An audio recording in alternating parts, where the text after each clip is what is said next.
আস্তে আস্তে কিন্তু আওয়ামী লীগ নরমালাইজেশন হয়ে যাইতে আছে। যে কোনো সময় আওয়ামী লীগ চলে আসবে, তখন তুই কি করবি, কোথায় যাবি? রাগ করলা না আওয়ামী লীগ যখন চলে আসবে, তোমাকে আমাকে ধৈর্য আবার আয়না ঘরে পাঠাই দিবে। বলো নাউজুবিল্লাহ। নাউজুবিল্লাহ। আসসালামু আলাইকুম। আসসালাম। ভালো আছো তোমরা দুইজন? আলহামদুলিল্লাহ ভালো আছেন মুরব্বি? আছি আলহামদুলিল্লাহ। তোমরা দুইজন তো জুলাই যোদ্ধা, তাই না?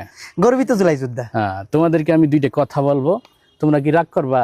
না আপনি বলেন। আচ্ছা, মনে করো তোমরা জুলাই যোদ্ধা। জুলাইতে তোমরা অনেক কিছু করে ফেলাইছো, গণভবন লুটপাট করছো, তারপরে সংসদ ভবন দখল করে রাজাস মাজার যা পাইছো সব লইয়ে গেছো, বিশাল যোদ্ধা হয়ে গেছো। আপারে খেদাই দিছো, আপা হেলিকপ্টারে উঠে পলাইছে। তোমরা বলো আলহামদুলিল্লাহ। আলহামদুলিল্লাহ। তোমরা কি রাগ করলা? না হ্যাঁ, হঠাৎ মনে করো আপা চট করে হান্দাই গেল, তোমাকে হাতে নাতে পাইয়ে গেল, তারপরে তোমাদেরকে আয়না ঘরে ঢুকাইয়ে দিল স্যাত কইটে। রাগ করলা? নাউজুবিল্লাহ।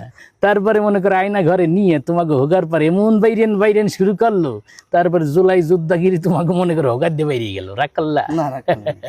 তাহলে তোমরা দুইজনে বলো আস্তাগফিরুল্লাহ। আস্তাগফিরুল্লাহ। নাউজুবিল্লাহ। নাউজুবিল্লাহ। লা হাওলা ওয়ালা কুওয়াতা ইল্লা বিল্লাহ। লা হাওলা ওয়ালা কুওয়াতা ইল্লা বিল্লাহ। ধানমন্ডি 32 ভাঙ্গাতেও আমি শরিক ছিলাম, তোমার গণভবন লুটপাটেও শরিক ছিলাম, তোমার সংসদ ভবন দখলেও শরিক ছিলাম। ওস্তাদ বলছে তুই যে এত হেডমগিরি দেখাইলি, রাজনীতির আবহাওয়া তো সবসময় একরকম থাকে না, আজকে একরকম আছে, কালকে আরেক রকম আছে। আস্তে আস্তে কিন্তু আওয়ামী লীগ নরমালাইজেশন হয়ে যাইতে আছে। যে কোনো সময় আওয়ামী লীগ চলে আসবে, তখন তুই কি করবি, কোথায় যাবি? রাগ করলা? না আওয়ামী লীগ যখন চলে আসবে, তোমাকে আমাকে ধৈর্য আবার আয়না ঘরে পাঠাই দিবে। বলো নাউজুবিল্লাহ। নাউজুবিল্লাহ। রাগ করলা? না আমার ওস্তাদ আমাকে বলছিল যে তুই মানুষকে জ্ঞান দিয়ে বেড়াস, তুই যখন নিজে বাটে পড়বি তখন কোথায় যাবি? আমি বলছিলাম ওস্তাদ আমি বাটে পারবো না, কারণ যে দল ক্ষমতায় আসে আমি সেই দলের পক্ষেই কথা বলি, অর্থাৎ আমি সুবিধাবাদী দল। রাগ করলা? না বলো সুবহানাল্লাহ। সুবহানাল্লাহ। আলহামদুলিল্লাহ। আলহামদুলিল্লাহ। এই যে এদিক মনে করো তুমি যখন আপা ফিরে আসবে, তখন তারা আবার আস্তে আস্তে ক্ষমতায় যাওয়া শুরু করে দিবে। ক্ষমতায় গেলে মনে করো যারা জুলাই যোদ্ধা ছিল, যারা তাদের বিরুদ্ধে আন্দোলন ফান্দোলন করছে, সবকটারে আবার রাজাকার বানাইয়ে মনে করো 14 শিখের ভিতরে হান্দাই দিবে। রাগ করলা?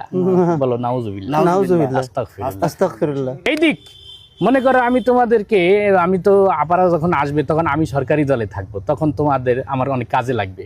আমি যদি তোমাদেরকে বলি যে বাবা তোমাদেরকে আমি আপার হাত থেকে রক্ষা করবো, আমাকে 500 টাকা দাও, তোমরা কি রাগ করবা? না কারণ 500 টাকা তুমি এদিক সেদিক অনেক জায়গায় খরচ করছো, কিন্তু বিপদ আপদে পড়লে কিন্তু 500 টাকা না, তোমার পিছন থেকে 5000 টাকা খইসে যায় বাবা। তাইলে কি তুমি 5000 টাকা খরচ করো না? আমি যদি বলি আমাকে 500 টাকা দাও, তোমাকে আপা আসলে আমি ছাড়াই নিয়ে আসবো, তাহলে কি 500 টাকা তুমি আমাকে দেবে না? দিব। কিন্তু আমার ওস্তাদ আমাকে বলেছে খবরদার কারো উপকার করে কারোর কাছ থেকে টাকা নিবি না, তোমার 500 টাকা তোমার কাছে রাখিয়ে দাও, আমাকে 500 টাকা দিতে হবে না। ভাই মনে করি আমাকে যদি একটু স্মরণ করো, ওই দিন তোমাদেরকে আমি আপার হাত থেকে বাসায় নিয়ে ফিরে আসবো। রাগ করলা? না তাহলে 500 টাকা বের করো।